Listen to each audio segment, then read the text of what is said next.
The Mass had just ended. The altar was still fragrant with incense. The sacred vessels had been purified. The final blessing had been given. And this priest, a man who had spent decades at that altar, who had consecrated the body and blood of Christ with his own hands more times than he could count, walked back into the sacristy. He set down his vestments. He moved through the familiar routine. Nothing seemed wrong. But Padre Pio, who was present that day, went silent. Those who knew him understood what that silence meant. It meant he was seeing something the rest of the room could not. Something beyond the physical walls, beyond the ordinary moment unfolding in front of them. What he saw was attached to that priest's soul. And it wasn't there because of a grave sin. It wasn't there because of any failure anyone in that room could have identified. It was there because of something this priest had done in the minutes immediately after receiving Holy Communion. Something so unremarkable, so habitual, so completely normalized in Catholic life today that most people watching this have almost certainly done the same thing. Which brings us to the question that should stay with you through this entire video. What if the greatest spiritual loss you experience every week doesn't happen before you receive Jesus, but in the silence after?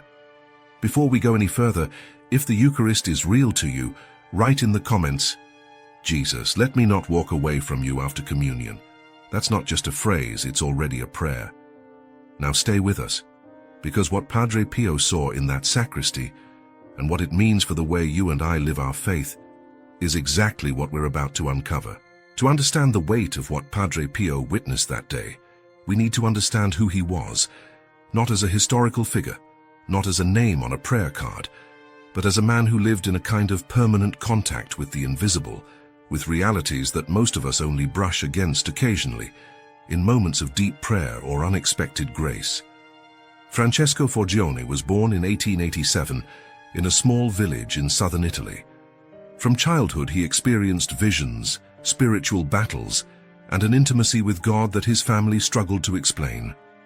When he entered religious life and became the friar we know as Padre Pio, those experiences didn't diminish, they deepened. He bore the stigmata, the wounds of Christ, for 50 years. He was known to read souls in the confessional with an accuracy that left people unable to speak. He could be in two places at once. He could sense the fragrance of sanctity and the weight of spiritual danger with equal clarity. This was not a man given to exaggeration. This was not a man who alarmed people without cause. When Padre Pio grew silent, when his expression shifted, those around him learned to pay attention, because what he perceived in the spiritual dimension was as real to him as the stone floor beneath his feet. So when he saw what he saw in that sacristy, when something in that priest's soul disturbed him enough to stop him in his tracks, it pointed to something real, something that deserved to be named, examined, and understood by every Catholic who receives communion and walks away wondering why their faith sometimes feels like a fire that never quite catches. Now let's return to the scene. The priest had just celebrated Mass.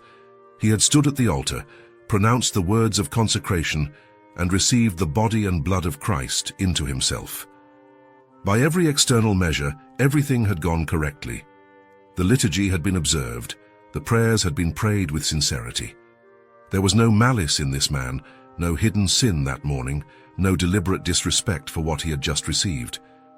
And yet, the moment Mass ended, something shifted in him, not dramatically, not visibly to anyone in the room, but the interior disposition that had carried him through the liturgy, the recollection, the awareness of the presence he had just received, quietly dissolved. Before he had even removed his vestments, his mind had moved on. A conversation here, a practical concern there, the weight of the day ahead pulling at his attention like a current. He walked out of that sacred space the same way most of us walk out of every space we've ever been in, already somewhere else before his body had finished leaving. And that is what Padre Pio saw.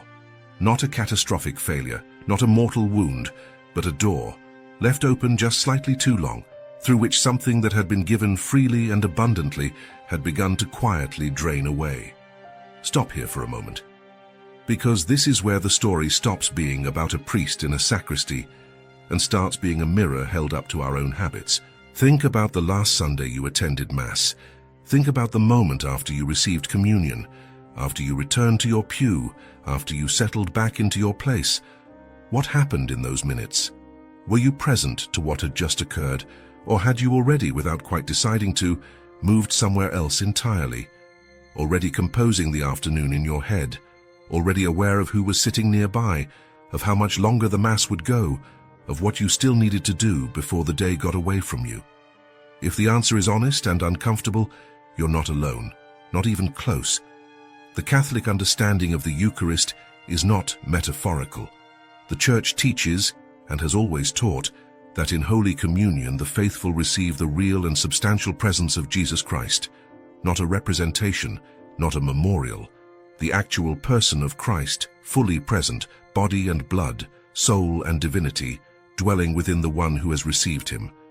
Now hold that truth against the reality of how most of us behave in those minutes. If someone you deeply loved, someone whose presence genuinely changed the atmosphere of a room, came to be with you, you would not immediately turn away, pick up your phone, and start rehearsing your grocery list. You would be still. You would be attentive. You would recognize that something rare was happening and respond to it accordingly. Padre Pio understood the Eucharist in exactly those terms, completely, unreservedly. And that is precisely why what he witnessed in that sacristy disturbed him so deeply. This priest had received a king and turned away as if he had received a courtesy. Now Padre Pio made a distinction, and this is the part of his teaching that is rarely discussed with the directness it deserves, between three ways a person can fail to honor the time after communion. And understanding the difference between them matters, because they require very different responses. The first is haste, the physical rush to leave, to stand when the music says to stand, to be in the parking lot before the crowd. Most of us recognize this in ourselves if we're honest.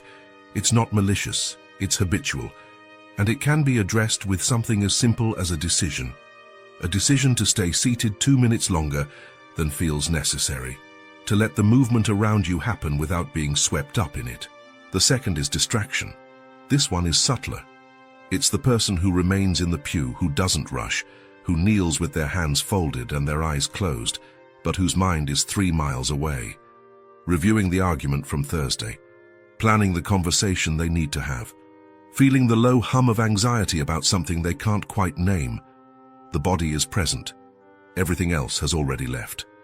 This one is harder to address because it doesn't look like a problem from the outside. But interior distraction during those minutes is its own kind of absence, and Padre Pio recognized it as such. But the third, and here is where his teaching cuts deepest, is something different from both of those. Something that doesn't look like failure at all from the outside, and may not even feel like failure from the inside. He called it, in essence, indifference, not hostility toward God, not deliberate irreverence, but a quiet, settled absence of wonder. The state in which a person receives communion not with bad intentions, but without any real sense that something extraordinary is happening. When the Eucharist has become, through sheer familiarity, routine, when the words "Body of Christ" and "Amen" pass between priest and communicant, the way a transaction passes between two people who have completed it 1,000 times before, correctly, efficiently, and without any particular weight. This was the condition Padre Pio saw in that priest. Not corruption, not even laziness in any obvious sense. Something quieter and, in many ways, more difficult to address. The erosion of wonder. The gradual settling of an extraordinary reality into the background of an ordinary life. And wonder, once it erodes, takes something essential with it. Because when wonder diminishes, so does receptivity. And when receptivity diminishes, grace, which is always offered, always available, always abundant, finds no open space in which to take root. It isn't that God withholds, it's that we stop making room. Think of rain falling on hard ground and soft ground. The difference isn't in the rain. The rain falls the same way on both. The difference is entirely in what the ground does with it. Hard, compacted soil, soil that has been walked on too many times, that has forgotten how to be open, lets the water run off the surface without being changed by it. Soft soil, soil that has been tended and kept receptive, receives the rain and holds it and grows from it. The soul in the minutes after communion is exactly like that ground, and the state of our interior attentiveness, our wonder, our recollection, our willingness to remain still and present, determines what we do with what we have been given. There is a man, a quiet, practical person, not someone given to mystical language or dramatic spiritual experiences, who attended daily Mass for 11 years without ever feeling what he would describe as real contact with God. He went because he believed it was right to go. He received because he believed the Church's teaching. But he often described his prayer life as a room he stood outside of, knocking, without ever quite being let in. His faith was sincere. His practice was consistent. But something was missing and he couldn't name it. A priest he trusted gave him a single instruction. After communion, before you do anything else, before you compose any prayer or make any request, simply say this: I believe you are here. I believe this is real. I'm staying. 3 sentences. No performance, no feeling required. Just an act of acknowledgement, repeated every morning in the 2 minutes after he returned to his seat. He described what followed not as a sudden illumination, but as something more like a gradual thaw. Week by week, something in his interior life began to soften. The room he had been standing outside of didn't swing open dramatically, but the door slowly began to feel less sealed. His patience with his family deepened in ways he noticed before he understood why. His reading of Scripture began to feel less like an obligation and more like a conversation. And the Mass itself, the same Mass he had attended 11 years without breakthrough, began to feel inhabited in a way it never had before. He traced all of it back to those 2 minutes, to the decision to stay, to the simple, repeated act of acknowledging that something real had just happened and choosing not to walk away from it before it had time to breathe. Padre Pio would have recognized this immediately, because it is the most direct expression of something he taught his entire life, that the spiritual life does not reward performance, it rewards presence. He once wrote to a spiritual directee who was struggling with dryness in prayer, "Do not worry about feeling nothing. Feelings are not the measure of grace. Stay anyway. Remain. The soul that remains is the soul that receives. Stay anyway. Remain." Those 2 instructions contain, perhaps, more practical wisdom about the interior life than entire volumes of spiritual theology. Because the temptation to leave, not physically but spiritually, is almost constant. The world reasserts itself quickly. The mind is restless. The silence of the minutes after communion can feel, to a person unaccustomed to it, almost uncomfortable, almost empty. That discomfort is worth paying attention to, not as a sign that something is wrong, but as a sign of something true. We have become, most of us, genuinely unaccustomed to stillness. We have filled every available silence so thoroughly and for so long that silence itself has started to feel like absence rather than presence, and so we fill it, automatically, without deciding to. But here is what Padre Pio knew, and what that priest in the sacristy had quietly forgotten. The silence after communion is not empty. It is perhaps the least empty silence available to a human being in this life. It is the silence of a presence. The silence of the God who has just entered into the closest possible proximity to your soul, and is in those minutes waiting, not with impatience, not with demands, simply waiting to see if you will stay long enough to notice. Now let's return one final time to that sacristy, because there is one dimension of what Padre Pio witnessed that we haven't addressed yet, and it may be the most important of all. What did he do with what he saw? He didn't expose the priest. He didn't treat what he had perceived as a scandal or a condemnation. He didn't pull the man aside and deliver a correction in front of others. What Padre Pio did, quietly, in the way that characterized everything most essential about him, was pray. He interceded for that priest. He placed what he had seen before God with the simplicity of a man who understood that judgment belongs to no one but God, and that the only appropriate response to perceiving another person's spiritual poverty is to offer them your prayer. Because Padre Pio understood something that is easy to forget when we talk about spiritual failure. The door is never closed from God's side. The condition that priest was in, the indifference, the erosion of wonder, the habit of walking away too soon, was not a sentence. It was a description of where he was on a particular morning. And descriptions can change. Habits can be broken. Ground that has grown hard can, with patience and intention, become soft again. That is the mercy inside the warning. The vision Padre Pio witnessed was not given to condemn. It was given to illuminate, to name something that needed naming so that it could be addressed. And today, by staying through this reflection, you have allowed it to be named in you. That already matters. That is already the beginning of something. The next time you attend Mass, whether that is this Sunday or tomorrow morning, try something simple.